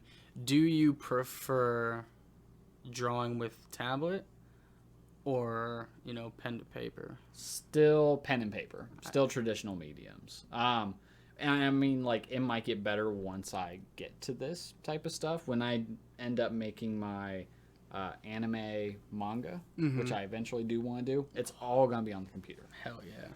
And yeah, but traditional mediums is still my favorite. That old classic pen and paper, sitting in the classroom for hours and hours and hours and getting yelled at for not paying attention in class. And then boom, the bell rings and you're happy the class is over, but it's like, oh no, I didn't finish my doodle. But then I have study hall. Oh, hell yeah. And no study be happening in there. Okay, so, crap. Okay, I remember. Jeez. Do you remember when... So, like, you did all of your drawings, like, with just, I think you just do it with pen, right? Like, you didn't go just pencil a first. Micron pen. See, that blows my pencil first and then micron. You did pen. pencil first? Yeah. Oh, yeah. The magic is gone. Oh yeah, look at that. I have a picture on my wall. Oh, that's awesome. Of a drawing I did, and that's not one of like a good one, but I mean, that's still really, like, the shading and all that is awesome. Okay. Thank you. So I remember, because everyone tricked me into doing it, so you got these lantern pictures in front of us. Yeah. I didn't know that you did any of those on the computer. So I was like, dude, your coloring is amazing to do that by hand. Yeah. And when you told me just like, oh yeah, I draw all the pictures, And then Rachel, she like with Photoshop did like, which I don't know if it was her doing it or you doing it, but I remember you told me that she would take pictures of it with like a really, really good camera. Yeah. And then one of you, I don't remember who, one of you would put it in Photoshop and add the color. And I'm like, yo, I think that's even more impressive just to mix all the different, styles, the different mediums to Thank you. get that final product. But dude, I'm really gullible at some points because I never want to doubt someone's artistic ability. I get that. I was like, oh, yeah. I don't know how you managed to do that with pen, but that is a solid gradient that's done by hand. It's like, dude, it's just Photoshop. It's been years of just like, it would be like just drawing and then taking a picture of it with my LG phone, and then posting it somewhere. And then it went from taking a picture on my phone and then coloring it in Photoshop as best as I could, which was horrible because... You use Photoshop on your phone? I had to take a picture just with my phone. Oh, and then upload it to Photoshop and color it. But at that same time, like, you have background stuff. You have the color of the paper. Nothing's actual full white. Yeah. So, like, I had to erase everything first and then go in with the color or, like, just grade it from there. And then my girlfriend would take a picture of, like, standing up on the table, taking a picture of my sketchbook. We would take the SD card out, put it in my laptop, put it in the Photoshop, and then do it from there, and that got better quality. And when that happened, you can ask, our friends. I was like, oh boy, like, this is it. This is going to be amazing. Oh my God. And then I realized FedEx is a thing. Scanning your pictures in a digital form is a thing. For some reason, had no idea that was a thing. Dude, right? So now doing it, it's like, my artwork got so much better just because of that. And now with the technology, the artwork improves. It's just enhanced from then on. I love when people, and I hate it, I hate when people do that, like, oh, dude, it's not how it used to be. It's like, yes, because I've improved. I've used more resources to make better looking things. Typically, that argument's made for music, like how it always sounds different, or videos look different. You always have to keep on moving, Yeah. Like, yeah. It's like, oh, God, I got a new camera, and now it looks better, and I'm trying to mess with audio. And it's like, yeah, things are going to look different over time because you're hopefully going to change and develop your artistic skills and hone them a little bit better. This is dope. Well, thanks, man. I'm glad I was able to draw your superhero character. Here pretty soon, I'm going to put all of them into a big picture together of all my friends, my girlfriend, everybody else. So I will add Tremor into there. Yes. And it's gonna be glorious. That's awesome. So coming to the end here, is there anything you wanted to plug? Anything? Oh, you got yeah. your YouTube channel and stuff? Yeah, I have a YouTube channel, Not Your Average Ty. It's no spaces in it, because if you type in Not Your Average Ty with spaces, you're never going to find me. So yeah, just Not Your Average Ty, because my girlfriend, we were sitting at, I think, Five Guys one day, and I was just trying to come up with a thing, and she just punned that off Not Your Average Guy, because I think we heard that, and then just, my name's Tyler, so it's like, I was like... I always thought it was a clever name. That was the best light bulb moment ever. But anytime someone shits on it, I'm just like, oh yeah, my girlfriend came up with that. So push the blame. I hope you feel bad now, being mean to someone who's not even there. But yeah, no, that'd be my main YouTube channel. And then me and her, we have a YouTube channel which we've kind of put on break because our lives are so busy. That's Team Tyree, who has a very, very good podcast. I love your guys' podcast, your movie podcast. I know it slowed down with COVID and stuff, but yeah, it was really fun. That and different anxieties of mine have kicked in, and it's hard for me to like convey normal speech. So with this video coming over here, I was like, okay, Tyler, just say the right words. You're good. You're fine. Don't get distracted. I went on a few tangents, but it is what it is. I'm sure all do what you do. 30 people will forgive you in yes. I hope so. In the description, you'll find a Teespring shop with all of my designs and everything. I think I'm going to start putting up some of these character designs on t-shirts and stuff and put them on there. So if you like this artwork, if you like any of my other stuff that you've seen, The rest of my links will be in the description, and you can take a look. Maybe get some merch if you want to. Some merch. Hell yeah. Merch. All right. Well, we hope that you guys have a nice day. Thanks for listening. And we'll see you in the next one. Bye, everyone.